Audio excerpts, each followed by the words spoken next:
शराब की दुकान खोलने के लिए आपको कुछ जरूरी कदम उठाने होंगे जो कानूनी और प्रशासनिक प्रक्रिया से जुड़े होते हैं। यहाँ आपको जो चीजें चाहिए होंगी वो इस प्रकार हैं। लाइसेंस। शराब की दुकान खोलने के लिए सबसे पहला कदम है संबंधित राज्य सरकार से शराब बेचने का लाइसेंस प्राप्त करना। ये लाइसेंस शराब की श्रेणी बियर, वाइन, स्पिरिट्स आदि और आपके राज्य के नियमों पर निर्भर करेगा। स्थान का चयन। शराब की दुकान के लिए सही स्थान का चयन करना बहुत महत्वपूर्ण है। आपको ये सुनिश्चित करना होगा कि दुकान एक व्यावसायिक क्षेत्र में हो और स्थानीय नियमों के अनुसार शराब बेचने की अनुमति हो। पंजीकरण। अपनी दुकान का पंजीकरण कराना होगा, साथ ही स्थानीय व्यापार पंजीकरण और कर पंजीकरण भी कराना जरूरी हो सकता है। आवश्यक कागजात। दुकान का पते का प्रमाण, पहचान प्रमाण, आधार कार्ड, पैन कार्ड आदि। फोटोग्राफ। दुकानदार की शुद्ध पृष्ठभूमि, क्रिमिनल रिकॉर्ड नहीं होना चाहिए।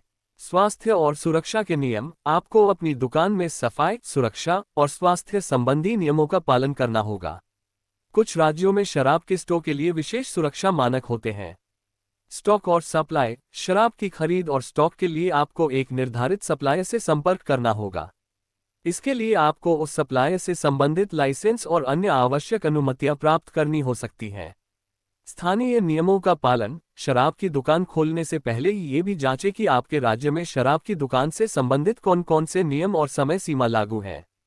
कुछ राज्यों में शराब की दुकान को विशेष समय में ही खोला जा सकता है और नजदीकी स्कूल, अस्पताल आदि से एक निश्चित दूरी पर रखना अनिवार्य होता है। इन सब प्रक्रियाओं के बाद आप शराब की दुकान खोल सकते हैं। हालांकि इन सभी नियमों और प्रक्रियाओं का पालन करना बेहद जरूरी होता है ताकि कानूनी समस्याओं से बचा जा सके।